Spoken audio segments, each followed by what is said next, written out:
All right, in today's video, before the sun gets to be too insane, I'm going to try to highlight this whole row. So this is the middle top row. And this was the newest bed that my husband, ooh, I've got a little broccoli. I actually ripped most of the leaves off all of these plants, but I did plant some winter sowing things, broccoli and carrots, in this bed that I knew weren't going to really do anything. But tomatoes. So in this row, yeah, this was a new bed my husband just built me this year. And of course I planted more tomatoes in it. The first two in this row are Angora. It's Yamali green and Yamali yellow. Clearly they need some fertilizer or something. They look like they're struggling. And I imagine it's just that they need some nutrition. Everything else in the bed looks fine, so I don't know if the Angora ones just need to be babied a little bit more. So after I am done this video, I am going to go down and get some fish fertilizer and give them a big dose of that. Yamali green is doing better than Yamali yellow. The fruit set is all at the top. It doesn't put off what appears to be like hardly any suckers, and if it is, it might be because it's not doing well. They're not going anywhere.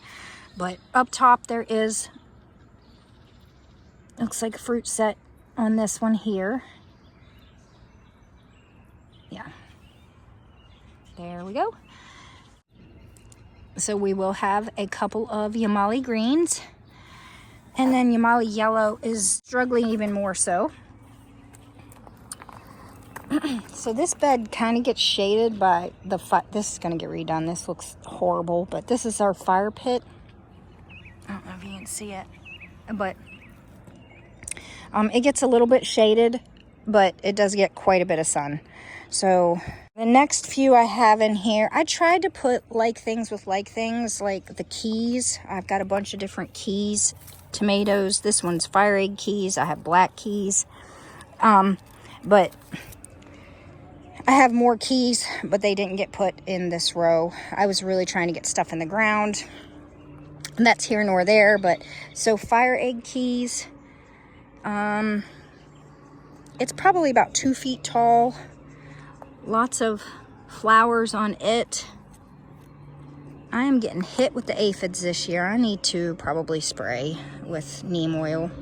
Then black keys is doing even better. I also put another black keys, I believe, over in Materville. But you can see I've got tiny tomatoes on it. They're adorable, and lots of fruit up top here. Again, it's not producing a whole lot of suckers. It's not like a vigorous grower. Beside it, I have some Rebel Starfighters. Now these were just, my gosh, a pain in my butt. I've got 4 of them in a row here, and they all were very piddly, very, very tiny when I put them in the ground. And they're supposed to be dwarfs, but this one here, Rebel Starfighter Kayleigh, maybe it's not. I think it is, but it's the biggest out of the 3 of them. So it doesn't even, like, it's not growing like a dwarf. Neither is Blaine's Moonlight. So maybe they're on the bigger side of dwarves. I don't know. But, like, usually dwarves are like squatty little plants like this and this one. So has anybody else grown these? Are these perhaps a variant and not a dwarf? Did you know, were yours squatty like they're supposed to be? So let's highlight these. Rebel Starfighter Penny Lane. So Rebel Starfighter Penny Lane is the first in the row, and as you can see, like, they took forever to get going, but now they're going. But we've got flowers set, so that's exciting. Beside it, I have Rebel Starfighter Kayleigh, and it's got a little bit more of a wispier type foliage. Tons of flowers up top. We do have some fruit set, and you can see a little bit of like antho on the tomatoes. Adorable. So excited for it. Look at these little baby tomatoes. Aren't they cute? Beside it, I've got Rebel Starfighter Dipper's Delight. This is not variegation. It looks like that's bird pew. But look at this one. That is a big Dipper's Delight. So that's a fused blossom. There's 1, 2 tomatoes right there. But you can see the anther on it a little bit too.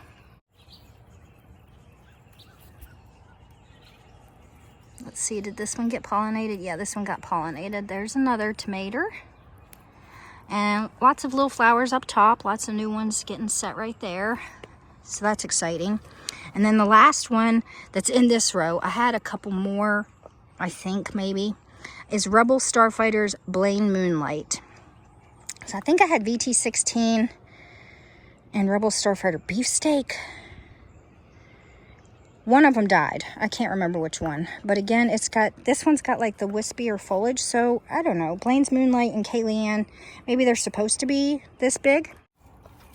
But so far,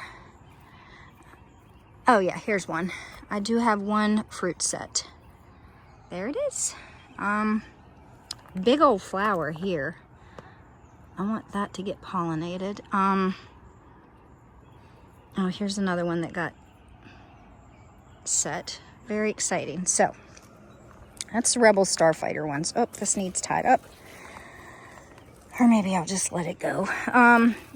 The one beside it is Xanadoo Green Goddess. Now, this was one that was such a pain in my tuchus last year. I had like 4 plants. And I planted one, it died. I planted another, it died. They just kept dying. I don't know what it was. I just was not meant to grow it last year, apparently. But this year, I am. Look at that beauty.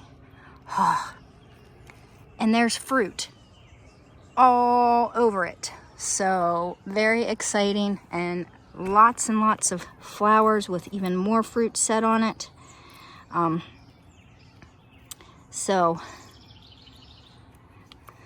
Gonna have lots of Xanadu Green Goddess to try this year.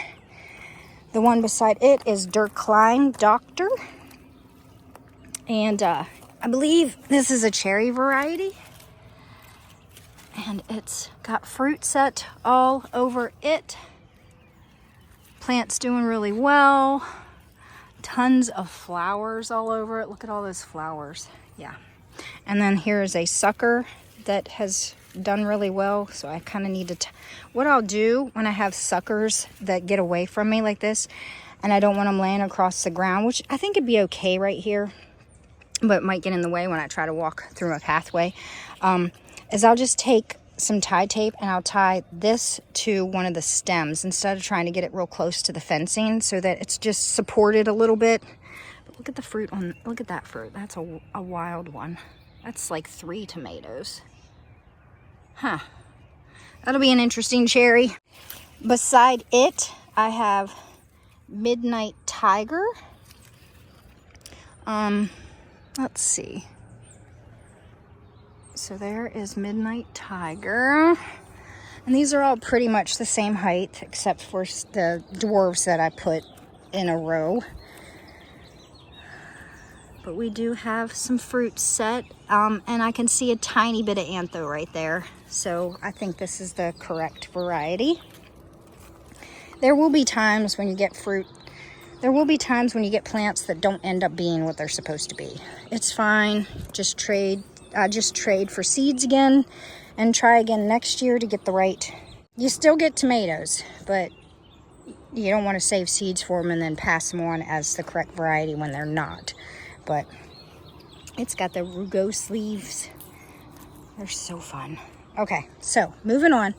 This one's doing even better. So this one doesn't have a ton of flowers on it yet. So maybe it's not a very heavy producer. That's the Midnight Tiger.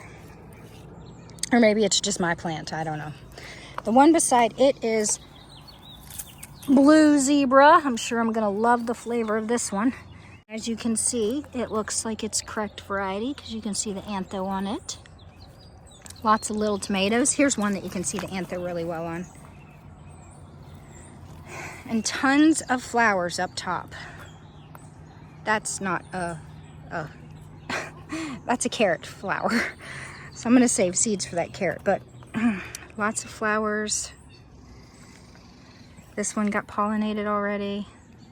So, exciting. And then this one here, this little guy. Oh, I've tried to make, like, trimmed the leaves off both sides of the plants beside it so it could get going, but I really didn't think this one was going to survive.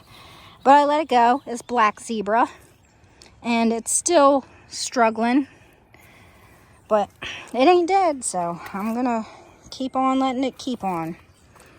Not much to show you there on that one. Glacial zebra beside it. Oh my golly. Look how pretty those fruits are. Very pretty. And tons of flowers all the way up it. So it's doing really well. The one beside it is Evil Olive. Oh my, look at that. Look at that flower. Oh wow. That just keeps going. I can't even turn it all the way. That is just one whole flower. Oh, I'm keeping that. I want to see what kind of... So Evil Olive is actually a cherry.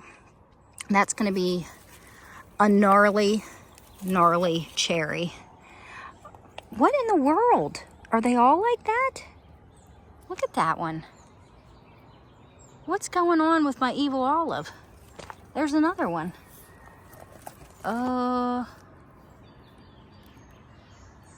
It's almost like it's a fills. That's craziness. Wait a minute. Wait just a darn minute. Is this not...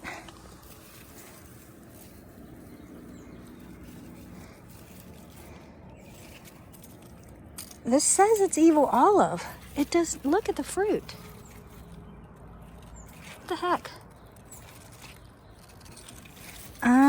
Okay. I don't know what I got going on here. I don't know. I'll have to keep you guys updated on that. That's weird. Those are weird because I'll show you a picture of what Evil Olive's supposed to look like. It ain't that. It ain't that. All right. Beside it is Dactyrini Black. And so here is Dactyrini Black. Got some fruit set. Lots of fruit set. And they've got the right shape. So I'm pretty excited about that. There's that.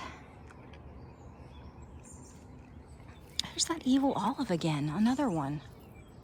What is... That's not Evil Olive. That's a wild one. I can't wait to see what it looks like when it's ripe. The last one in this row is Brad's Atomic Grape. I've grown this in the past, but I couldn't remember whether I liked it or not, so I wanted to grow it again, and it's looking spectacular. Lots of fruit set on it. Very pretty.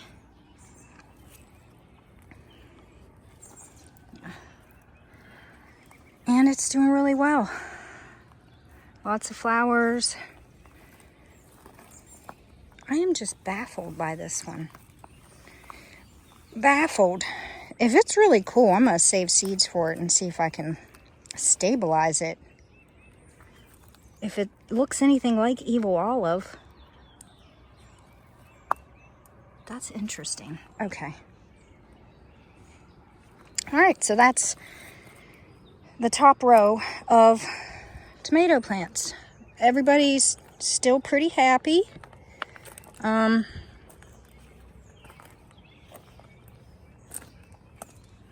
Doing pretty good. Except for these two. I'm going to fertilize them right now.